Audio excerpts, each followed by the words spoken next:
Hello, I'm Yael Maxwell with TCTMD. I'm here in Chicago, Illinois for AHA 2014. I'm here with Dr. Robert Harrington, Stanford University Medical Center, to talk about his impressions of the meeting. Thanks for being with us. Thanks for having me. So we've seen a lot of trials this week on dual antiplatelet therapy, a lot of different perspectives and things like that. The biggest one obviously was the DAPT trial presented by Laura Mowry. What are your thoughts on that?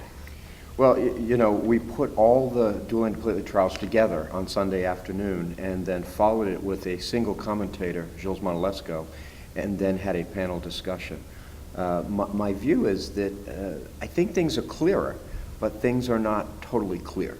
Gilles, I thought, did a nice job of really telling us that what we needed to be doing is separating the two questions, short therapy, more prolonged therapy. And the dual antiplatelet trial, DAPT, presented by Laura Mowry that day, answered the second question. And I think it's impressive that, and it's consistent with what we know, and Gilles pointed this out, that if you look at the long-term antiplatelet therapy trials in patients with coronary disease who have had myocardial infarctions, things like the TRA2P trial with Vorapaxar, Charisma in the prior MI subgroup of that. If you look at those trials, they're remarkably consistent with DAPT in that the longer therapy with dual antiplatelet therapy confers incremental benefit beyond just aspirin alone. Right. And that's an important finding. And I thought that the observation that at least half, I think maybe even a little more than half of the events prevented are not stent-related events. So this is truly what we're talking about as secondary prevention. Right. The short-term trials, ISAR SAFE and Italics, were limited in what they could offer because they had lower than expected event rates, they were terminated early because of some difficulties with enrollment, et cetera. And so one has to put that into context. But again, if you look at all of the short therapy data, it looks like 6 months of therapy with newer generation stents is not catastrophic. And so Gilles, I thought, summed it up well. He said, if you have a reason to stop, patient has a bleeding risk, patient doesn't want to continue, whatever that issue, patient's at very high risk of bleeding, whatever that issue is, 6 months is probably okay, especially with the newer stents. But if you have other evidence of atherosclerosis, if you have multi-bed vascular disease, if you've had certain types of stents put in, like the Taxa stent, you might want to consider going a lot longer. And then I think that's going to involve is ongoing discussions with our patients about what the benefits are, what the risks are, what the costs are, and help them or engage them in individualized decision making. So how long do we put them on dual antiplatelet therapy for? Well, you know, I thought Laura Mowry answered this well. The study was 30 months, and that was better than 12 months. And it was considerably better in terms of the relative risk reduction. Now, the absolute risks are not that high, and so one needs to keep that in mind. And there is a bleeding risk. Right. I think that she gave the right answer, out to 30 months. But what was very intriguing is that they followed people in a 3-month period where they stopped the drug, and there looks like there was reaccrual of risk. I read that as if my patient's doing well at 30 months and they still have what I would consider risk of ischemic events, I'm going to have a very serious conversation with them about continuing it. Right, it definitely seemed like there was a push for tailored therapy. It does, and I think it also is a push to engage our patients more in what's important to them. Because there is a risk side of this, and that's the bleeding. Right. In terms of what is important to them, I know that Dr. Maurer was talking about how some patients didn't want to go off therapy because they were scared of the risk, and that maybe that was based on faulty data, and that we need to correct that. What do you think? Yeah, I think that sometimes people make decisions on incomplete information, and part of your job, is to provide information to people so that they can make an informed decision. And I think Gilles did say this nicely. He said, we now have a lot of data, and we can share that data with our patients and have meaningful conversations. And we should recognize that for some people, bleeding is something they fear a lot more than having a heart attack. And we have to help them think through the different choices involved, what their risks are, what the risks of the therapy are, what the benefits of the therapy are. Okay, great. Do you think that the guidelines around this should change at all? I think that the guidelines will have to address this. And the way, as you probably know, that ACC and HA approached this is that as new data become available in the peer review literature, the guideline committees are asked to consider it. And so this will be a challenging one because it'll affect multiple guidelines. It'll affect the secondary prevention guidelines, it'll affect the revascularization guidelines, it'll affect the ACS guidelines, both ST up and ST down. So ACC and HA and the overall guidelines task force is going to have to really think about how do you get these data out there. Okay. I mean, that's a whole other topic, right, about how quickly does stuff get into the guidelines. Right. And it's probably, the process that we have is better than the process we used to have, but it's still probably not quick enough. Right. Okay, great. I want to move to one of the other kind of headline studies of this meeting, which was Improve It, and I know a lot of people got really excited about that. Improve It, an interesting study. In the spirit of full disclosure, when I was previously at Duke, I was involved with the trial, not involved now that I'm at Stanford, but I was very involved from my DCRI role because this was a collaboration between the TIMI study group in Boston and the Duke Clinical Research Group, led by Rob Califf at Duke and Gene Brunwald in Boston. So this was an interesting trial that that's been in the news a lot. I suspect you've covered it over the years because it's been going on for 8 or 9 years. Yep. And there have been a lot of controversies along the way. When the trial was designed, it was asking the question that this new type of lipid-lowering agent, ezetimibe, if it were added to a statin in patients who had had a acute coronary event and at the time were at what we consider to be goal. And we could talk about that. At the time, the goal was 70 post-ACS event, or the optional goal was 70. And this was testing the concept, what if you drove it down into the 50s? Would that offer incremental benefit? And could you get incremental benefit with something other than a statin? That was essentially the question. There was a lot of fits and starts along the way, resulting in a trial that took 7 years or so to complete. The average patient follow-up was about 6 years. And what it demonstrated is, as predicted, that this additional LDL lowering by this non-statin conferred additional benefit. Right. And if you look at it, whether it's the ITT analysis or the on-treatment analysis, the effect is consistent with what the investigators hypothesized, somewhere between about a 6 and 9% effect. Yeah. Okay.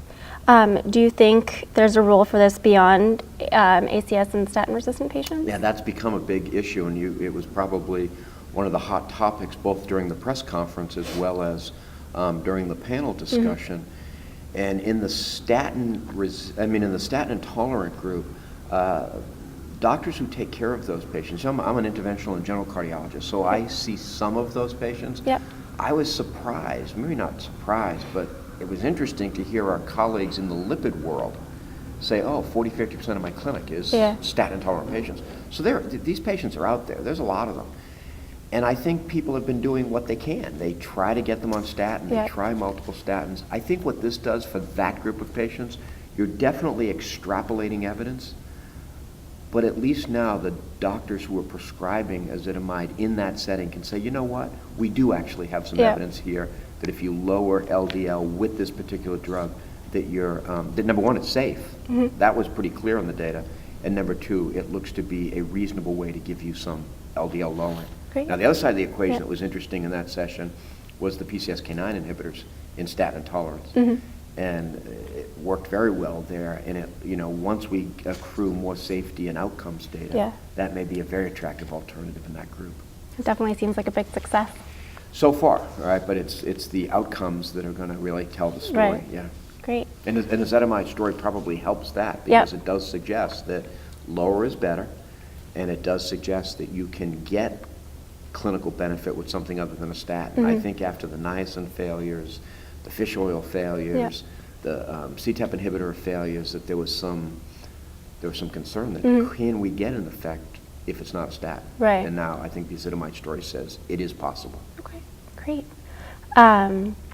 So shifting again to the Factor 64 trial, which looked at CT angiography and obstructive coronary artery disease in high-risk diabetics.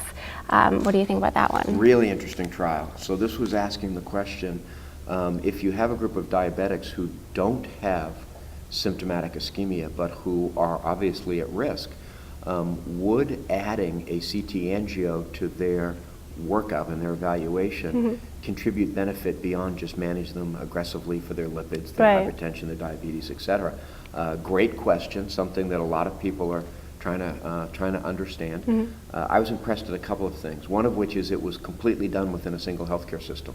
So 900 patients randomized in the Intermountain Healthcare group.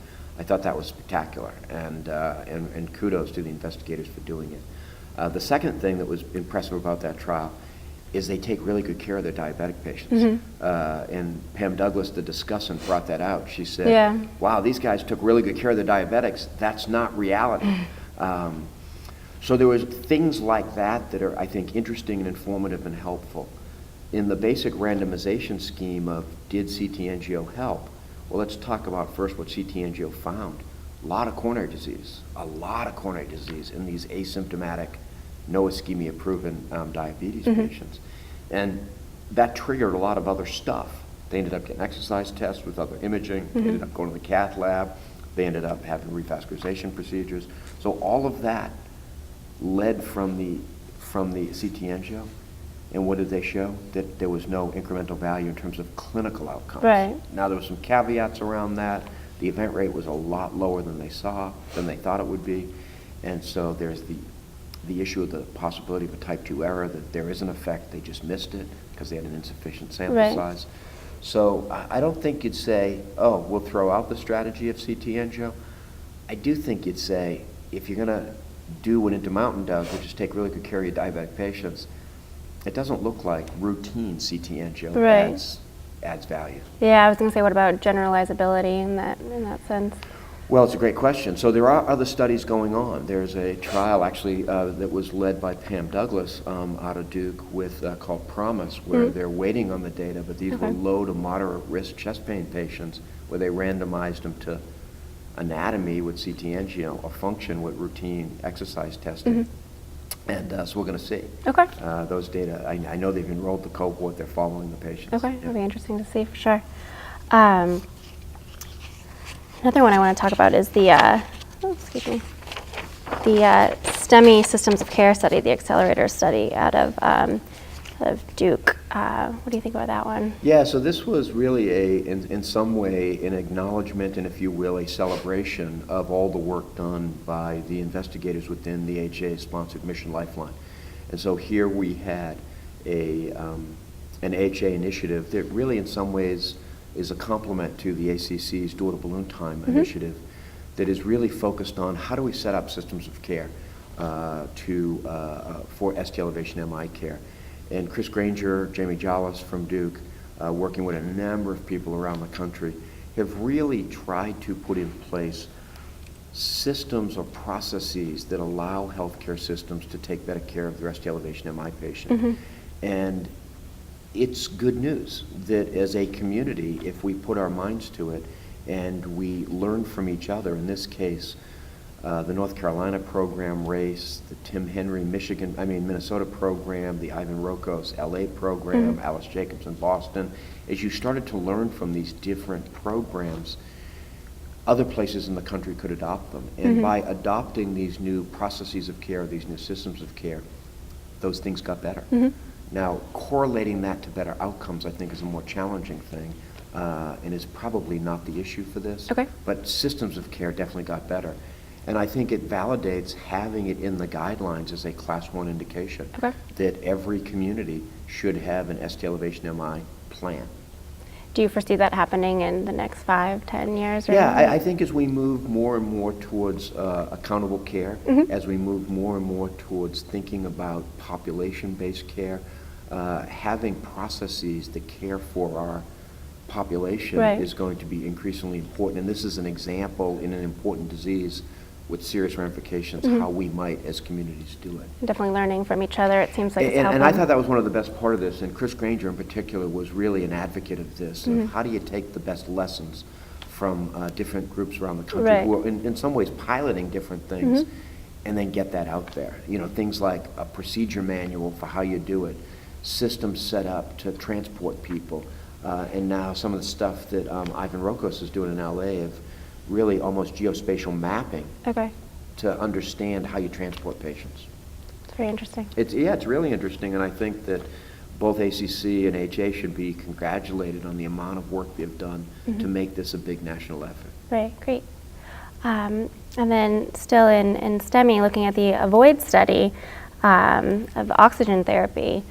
Yeah, so these kind of trials are some of my favorite trials, when there's all this stuff that we do routinely, and we actually have no idea if it works, but we have been taught that's what you do. Right. And so what is this question? We've been taught that if you're coming in with chest pain, somebody should slap some oxygen on you, and that's a good thing. And you'd say, well, why would you question that? Because there was some preclinical data that suggested, well, maybe that's not such a good idea. Right. Maybe there is, that it's not helpful. And so this was a pilot study. I forget, it's like 300 or 400 patients, I think 400 patients. So it's a pilot study. They looked at biomarkers. They looked at some imaging. And what they're trying to understand is, in a randomized way, did giving oxygen versus not, just room air, Right. was that associated with worse outcomes? Well, it doesn't look good, at least in these intermediate outcomes.